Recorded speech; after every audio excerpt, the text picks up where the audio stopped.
YouTube, MB Contillo, welcome to my channel. So, ito na naman tayo kay Pipoy Tandok.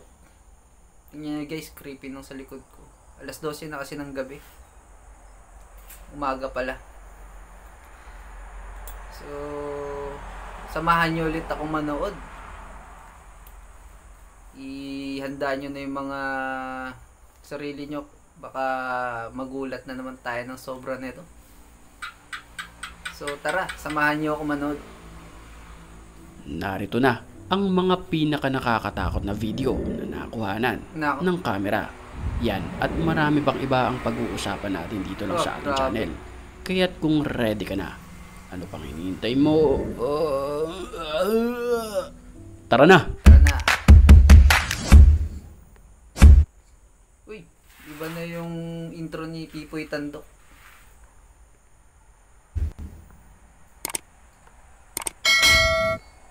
Yun, huwag niyo kalimutan mag-subscribe kay Pipoy Tandok.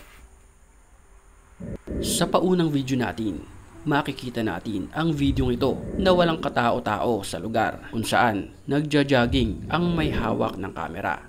Maya-maya lamang ay meron lumagpas sa kanya na isang nilalang. Ang creepy lang dahil bigla itong huminto sa di kalayuan kung saan papunta ang kumukuha ng video. Nang walang ano-ano'y bigla na lamang itong umatras papunta sa lalaking may hawak ng kamera. Dali-dali naman tumakbo ang kumukuha ng video dahil sa takot. Bilisan mo! Shit!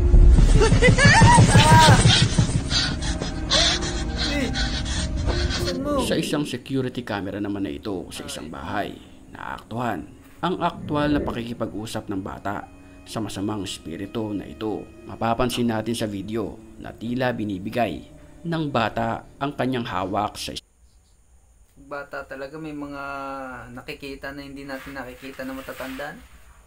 Mga imaginary friend kung tawagin.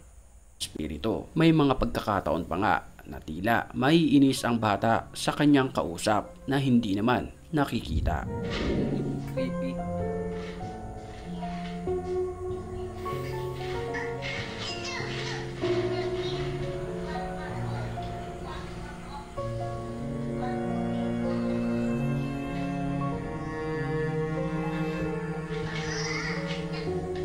Umaga pa yan guys. Sa videong ito nakuha sa bansang Japan habang nagse-selfie at nagpapaganda ang babaeng ito. Maya-maya lamang ay bigla niyang tinignan ang kanyang likuran kung okay ba ito sa salamin. Kaso taliwas ang kanyang refleksyon sa salamin kung saan dito tayo kikilabutan ng sabay-sabay. Ang refleksyon kasi sa salamin ay medyo maputi ang muka. Positibo na ito ay isang uri ng multo. Hindi na akong sasalamin. Kahit na yun, babasagin ko lahat ng salamin dyan. Shit! Creepy.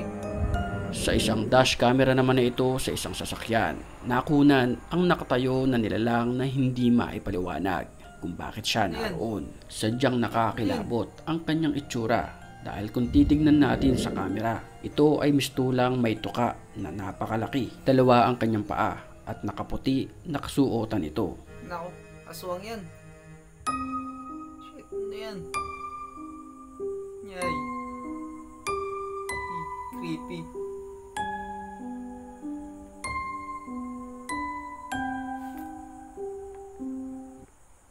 Nga pala, sana walang jumpscare guys.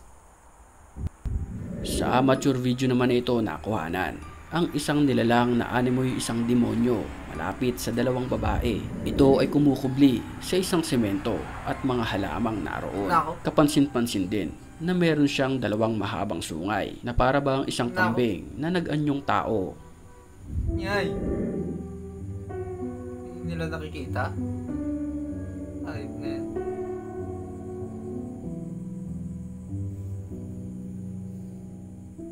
Yay!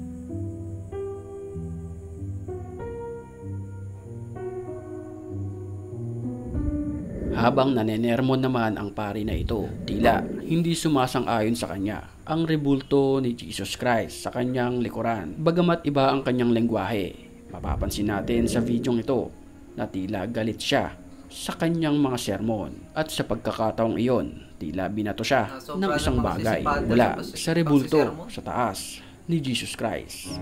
Se tirarmos a cruz de Cristo, Nako. Yan kasi. Sa CCTV footage naman ito sa isang shop, nakunan ang isang babae na ito na tila sinasaniban ng masamang espiritu. May mga nagsasabi na tila may sakit lamang ang babae, pero may mga nagsasabi rin na ito ay napoposes dahil sa pag-twist ng kanyang ulo. Palatandaan na merong masamang espiritu sa paligid kung kaya't nangyayari ito sa babae. Nako.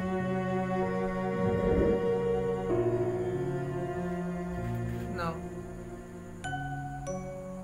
Wawa naman si ate.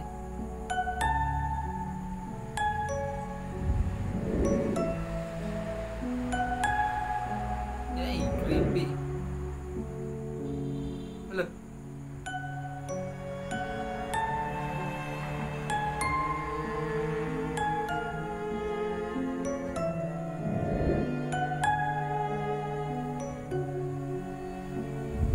Sa kasagsagan ng road trip ng magbabarkada sa mga panahon na iyon ay okay naman ang kanilang biyahe. Ang hindi lang nila maintindihan, bakit pilit silang hinahabol ng kakaibang nilalang na ating makikita sa video. Panoorin nating maigi.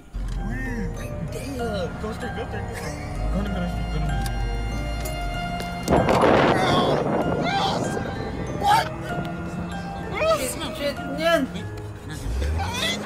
Shit. Nga mo yan.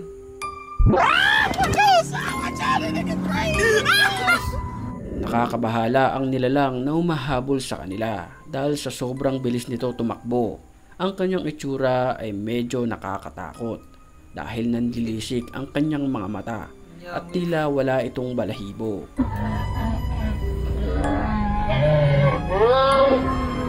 Isang matapang na nilalang ang pumunta sa abandonadong bahay na ito. At sa video ito nakunan ang mga kamay na tila nakasampay sa mga kahoy na ito. May mga ilang kamay pa na nakapatong lang sa papag. Ang isa pa nga ay tila humihingi pa ng tulong.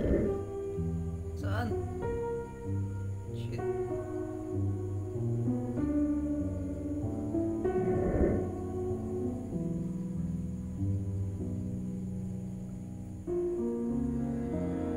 Shit.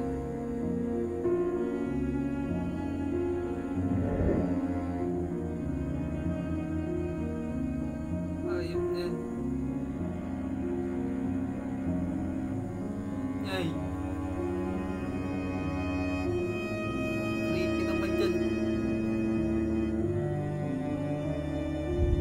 Sa security camera naman na ito sa kwarto ng bata, naaktuhan ang paggalaw ng upuan malapit sa kanya. Yun pala, ay may kausap na siya na bad spirit. Panoorin natin ang video. Bata talaga. Shit. Laman lang yung magulang niyan.